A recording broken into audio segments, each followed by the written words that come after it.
मुक्त अबाध और निरपेक्ष निर्वाचन करने होउछि पुलिस मुख्य कर्तव्य से पुलिस डीजी अरुण षडंगी वरिष्ठ पुलिस अधिकारी सहित गुरुत्वपूर्ण बैठक करथिले।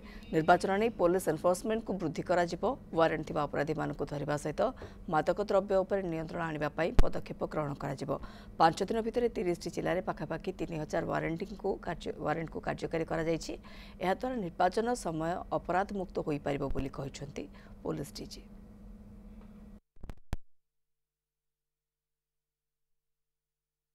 देखो गोटे मुक्त एवं अबाध निरपेक्ष निर्वाचन करने हूँ पुलिस मुख्य कर्तव्य। से मु दायित्व नेला परे समस्त जिला एसपी डीआईजी एवं वरिष्ठ ऑफिसर मान गोटे मीटिंग नहीं थी।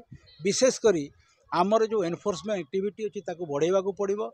वारंट एग्जीक्यूशन हो जोटी आपणकर प्रिवेंटिव सेक्शन एप्लिकेशन हो 107 107 सीआरपीसी 110 सीआरपीसी जोटी आपण एंटी सोशल एंड क्रिमिनल मानू कंट्रोल करि पारिबे ताको से एनफोर्समेंट एक्टिविटी हो।